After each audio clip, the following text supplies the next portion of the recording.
Welcome to the Executive Presence Spotlight Series, where we shine a light on how executive presence is actually generated.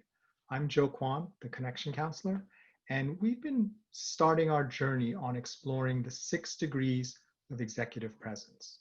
And the reason why is because they help generate what we've defined as executive presence. And that definition, to remind you, is executive presence is the ability to inspire confidence that you can lead well in a given situation.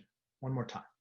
Executive presence is the ability to inspire confidence that you can lead well in a given situation. That's all it really is. It sounds simple. And once you understand the mechanism, it will be easier for you to generate it. However, it is also important for us to understand how you get to that point and why people would be inspired to have confidence in you leading well. So that's why we're going over these 6 degrees of executive presence.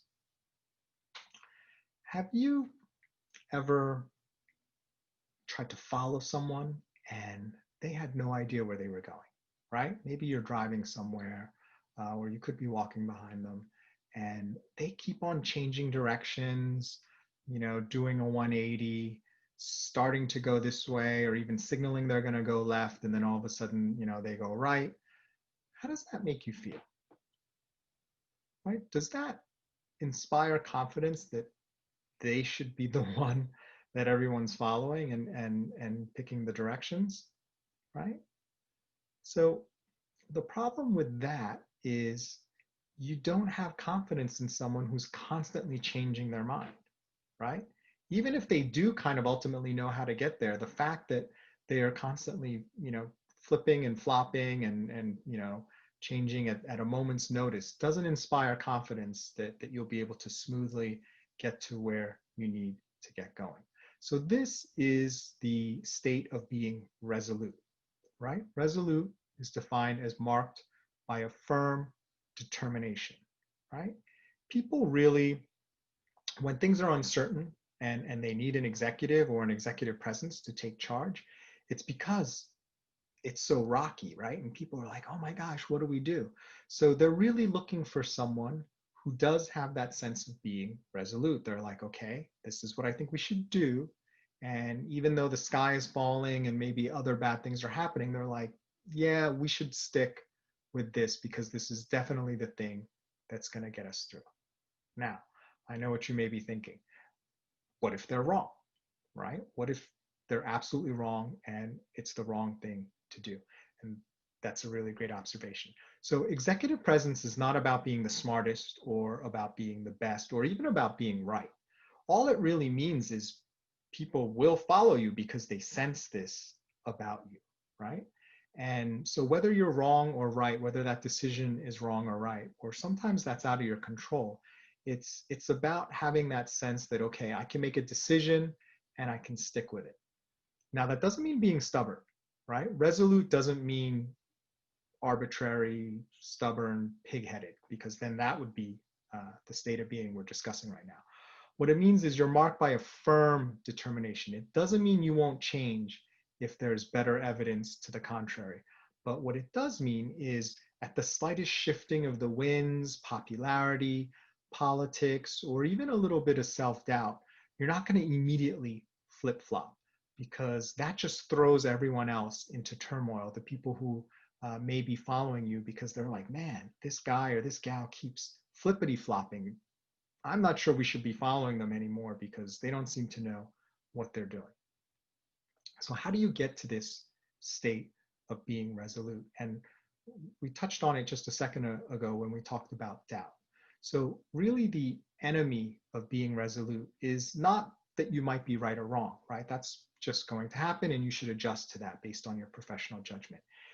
It's really you having excessive doubt and changing merely because you doubt yourself and not because information or there's a real reason to change. So the key to being resolute is knowing how to better handle your doubt. So if you can come up with a way to deal with your doubt, you will be much more resolute in all the difficult situations that follow. So one way that's really great, you don't have to use this way. I particularly like this way. It's got a great acronym called RAIN. You can just look it up.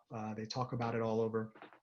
It stands for when that doubt comes, it's sort of a sequence that you go through. You recognize the doubt, right? You say, wow, I'm not so sure about this. You acknowledge the doubt and you're like, well, yeah, there's probably a reason I'm feeling this way. It's not just made up, right? And then you investigate the doubt. You're like, why am I feeling this doubt? Is it because there's a reason why that's rooted in what's going on, or some intuition that I can't intellectually grasp now? Or is it a fear, or is it something that's sort of less substantive and maybe more ego-driven or insecurity-driven? And the last part, the N, is non-identification, which basically is a fancy way of saying, look, you are not your doubt. The fact that you doubt something doesn't mean that you're not confident or that you don't know what you're doing. All it means is that you're having a doubt. And from that point, when you do that, when you recognize, acknowledge, investigate, and not identify, at that point, you make a choice. So you choose what to do with that doubt. And isn't that what great leaders, people with executive presence, do anyway? There's a lot of uncertainty, there's a lot of doubt, but they have the ability to choose. And because they're able to choose and stick with those decisions until it's time to not stick with them, that's what inspires people to follow them. That's what gives people confidence that you have the ability to lead in a given situation. So that's today's 6th degree of executive presence. It's Resolute.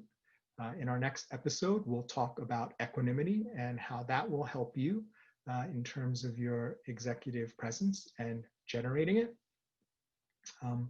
If you're interested in learning more just about these sorts of topics, I have 2 podcasts which you may enjoy. One is called Why It Works, where we use short clips from movies and TV shows as a sort of a springboard for discussions with our experts. So these could be on various topics like performance management, heartbreak, PTSD, data science. We cover all different topics. It's really based on the guest. And then another podcast that I'm really excited, I just launched this, it's called The Big Lie, where it's just one topic, and I talk to my guest where they reveal the lie that once they discovered it was a lie, it just changed everything for them. So really excited, and we go deep on that one to explore what that big lie is. So if you're interested in those, I'll share the links to the show, to both shows there. And my name is Joe Kwon, the Connection Counselor. Thank you for sharing this time with us. Remember, you can change your life, one connection at a time. Thank you. For more information about how to elevate your career, go to connectioncounselor.com for my blog, podcast, and free guides.